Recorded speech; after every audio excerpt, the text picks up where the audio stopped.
जय जिनेंद्र। हम सब ने 15 अगस्त बड़े ही उत्साह से मनाया, लेकिन स्वाधीनता दिवस सिर्फ एक दिन क्यों? स्वतंत्रता तो हमें हर रोज़ हर क्षण याद रखनी चाहिए, क्योंकि भगवान महावीर का संदेश है कि प्रत्येक जीव स्वतंत्र है। जीव ही क्यों, प्रत्येक द्रव्य स्वतंत्र है, अणु अणु स्वतंत्र है।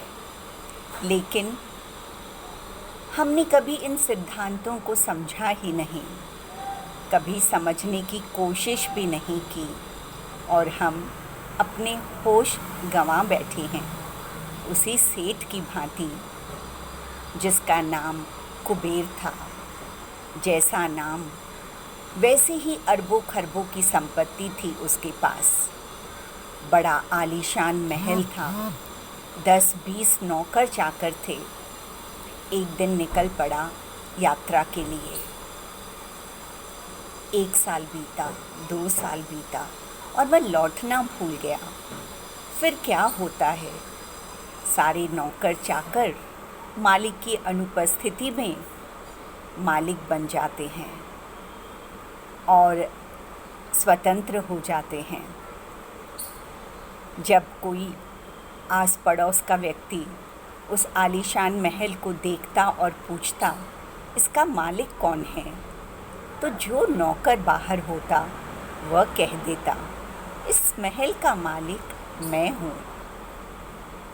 बहुत दिनों के बाद सेठ को याद आई अपने घर की।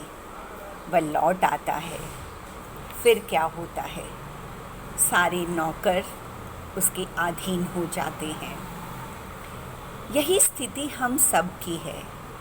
जब हम अपने घर से, अपने स्वभाव से बाहर निकल जाते हैं तो परिस्थितियों के वशीभूत हो जाते हैं, इंद्रियों के वशीभूत हो जाते हैं और हम अपना होश खो बैठते हैं। इस लॉकडाउन ने हमें घर में रहने का मौका दिया, सोचने का मौका दिया, और हम सब ने कुछ अंशों में महसूस किया होगा कि इस बाहर के सुख के बिना भी, इस इंद्रियों के सुख के बिना भी हम बहुत अच्छे से जी सकते हैं। सिर्फ मान्यता बदलनी है, सिर्फ सोच बदलनी है। ठीक उसी तरह जैसे उस हाथी ने सोचा, मैं पराधीन हो गया हूँ। भला हाथी जैसे विशालकाय जीव को कौन जंजीरों में बांध सकता है? जब महावत को उसे बंदी बनाना होता है तो वह उपाय करता है। वह एक कृत्रिम हथीनी बनाता है। वह इतनी सुंदर और आकर्षक होती है कि जंगल में घूमने फिरने वाला स्वतंत्र हाथी भी उस ओर आकर्षित हो जाता है। उस कृत्रिम हथीनी के सामने एक बहुत बड़ा गड्ढा खोदता है। दूर से ही उस हथीनी को देखकर जब हाथी इंद्रियों के वशीभूत होकर उस ओर बढ़ता है तो उस गड्ढे में गिर जाता है। फिर क्या होता है, 1 महीना 2 महीना उसी गड्ढे में पड़ा रहता है। निकलने की बहुत कोशिश करता है मगर निकल नहीं पाता। महावत न उसे खाने के लिए कुछ देता है, न पीने के लिए कुछ देता है। कुछ 4-5 महीनों के बाद एक छोटा सा गन्ने का टुकड़ा वह उस हाथी के सम्मुख फेंकता है। हाथी सोचता है, यही वह व्यक्ति है जो मेरे प्राणों की रक्षा कर सकता है। यही वह व्यक्ति है जो मुझे इस गड्ढे से बाहर निकाल सकता है। और वह चुपचाप उसके पीछे हो लेता है। महावत कहता है, खड़े हो जाओ, तो हाथी खड़ा हो जाता है।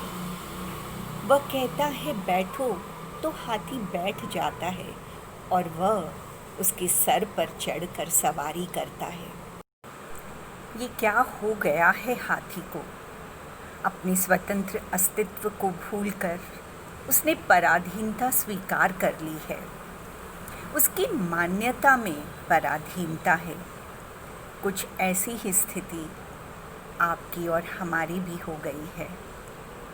हम सोचते हैं कभी कर्मों ने हमें जकड़ रखा है, कभी परिवार के बीच हम स्वतंत्र नहीं रह पाते, कभी देश और समाज की परिस्थितियां हमें बांध लेती हैं। लेकिन ऐसा है नहीं। हमें भी अपनी मान्यताओं की जंजीर को तोड़ना है और अपने स्वतंत्र अस्तित्व को अनुभव करना है। जब हम इन महावीर के सिद्धांतों को गहराई से समझेंगे, अपने जीवन में उतारेंगे, तो निश्चित रूप से सुख अनुभव करेंगे और दुख का लेश मात्र भी अंश नहीं बचेगा। जय जिनेंद्र।